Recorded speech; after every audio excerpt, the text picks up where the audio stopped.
Commons. Third reading of Bill C-45, Cannabis Act, and on the amendment of Mr. Van Kesteren. Reprise de débat. Resuming debate. The honourable member for Flamborough-Glanbrook. Thank you very much, Madam Speaker, and I would like to advise you, Madam Speaker, from the outset that I'll be splitting my time with the member from Mégantic-Larabe. Madam Speaker, thank you for the opportunity to speak today against Bill C-45, a rushed and inconceived piece of legislation, which many of my colleagues have already pointed out, has many, many flaws. Madam Speaker, please allow me to amplify their concerns and add mine. First and foremost, what's the rush? What's the rush with one-step, full-scale legalization without interim steps? What is so important about the arbitrary deadline of July 1st, 2018? I mean, really, if we're looking to do something substantive in a rush, Madam Speaker, maybe the Liberals could listen to my NDP colleagues who have been calling for a long time to make sure that the records of people who have been found guilty and have a criminal record for simple possession would be eliminated so they can get a good job.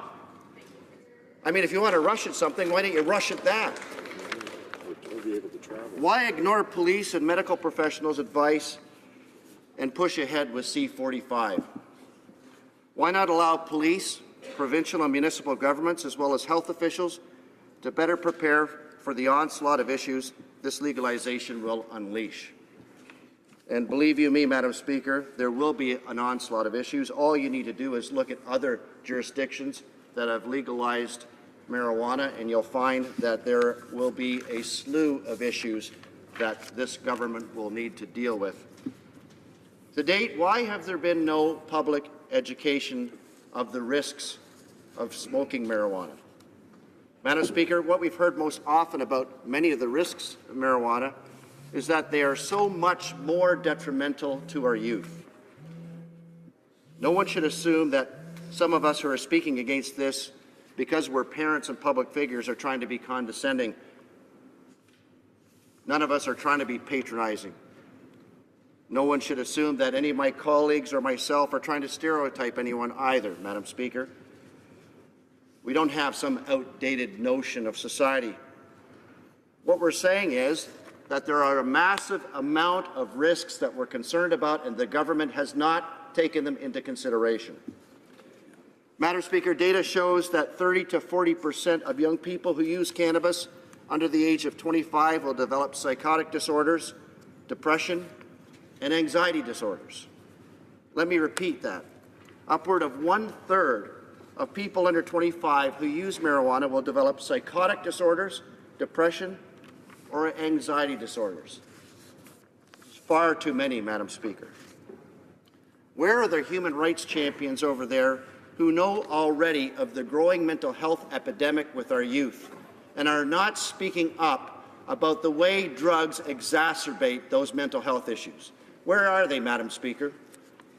As the father of a daughter who suffered mental health issues to the point of taking her own life this past summer, I've seen firsthand the risks of drugs at an early age. My family and I have seen this path and what it leads to, the hurt and pain, the suffering. We have felt the consequences most directly, as many, too many other families have. Our heart aches thinking about what could have been, what should have been, had Laura not been exposed to drugs, on top of all the other demons that she had to fight on a daily basis. It's tragic, Madam Speaker, and all too common. Madam Speaker, that's why I'm particularly concerned about the provisions in Bill C-45 when it comes to possession for children ages 12 to 17.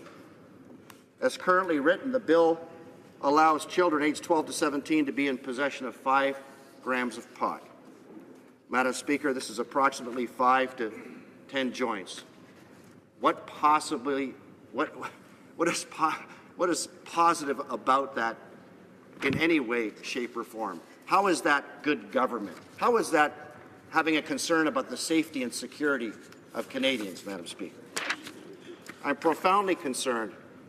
At 12, you can't buy cigarettes, you can't drink, you can't drive, you can't vote, you can't enlist to fight in our country. Yet you can possess 5 to 10 joints. Really?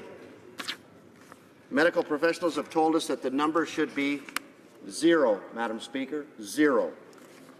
In fact, they oppose Bill C-45 based on the harm it will do to our youth. And they are concerned about the youth age at which it allows youth to possess pot, thereby condoning and encouraging it. And I do not accept the argument that just because you pass legislation, you don't endorse something. Come on, Madam Speaker, that's always the case. Whenever you legislate, you are saying that you're doing it for the public good and you're endorsing the behavior. How can I stand by as a parent who's lost a child to the struggles she had with many anxieties and depression, or as a member of Parliament for that matter, whose primary concern is the safety of Canadians, and allow legislation that would exacerbate those depressions and anxiety in Canadian children as young as 12? How could I not speak out? It would be unconscionable, Madam Speaker. Madam Speaker, I'm not blind to the obvious. I know, and all members of the House know, that whether by peer pressure or otherwise, there are many teenagers who use marijuana. Too many. I wish it was far fewer. I wish they could see the damage they're doing to themselves. I wish they could have had a conversation with Laura in her later years. She would have counseled them otherwise. She would have warned them of the harm of smoking marijuana and the consequences for their cognitive abilities, how it amplifies any mental health issues, how it is a slippery slope from one joint to more, a few joints to harder drugs, and on and on and on. Madam Speaker, there are other reasons why Bill C-45 is flawed, not the least of which is that legalizing marijuana does not remedy the underground economy. We need only to look to tobacco. By some estimates, 40% of tobacco sold in Ontario is contraband. In fact, a study that came out last month in October 2017 by the National Coalition Against Contraband Tobacco found that 1 in 3 cigarettes sold in Ontario is contraband. Do the members opposite honestly believe that it will be any different with pot? That it will be above board and taxed every single joint? It was a similar experience with gambling, so we're not talking about something that doesn't have a track record in the past, Madam Speaker. After gambling was legalized, a stranglehold of organized crime continued on that business. It didn't stop the gambling. In fact, by all measures, it increased it.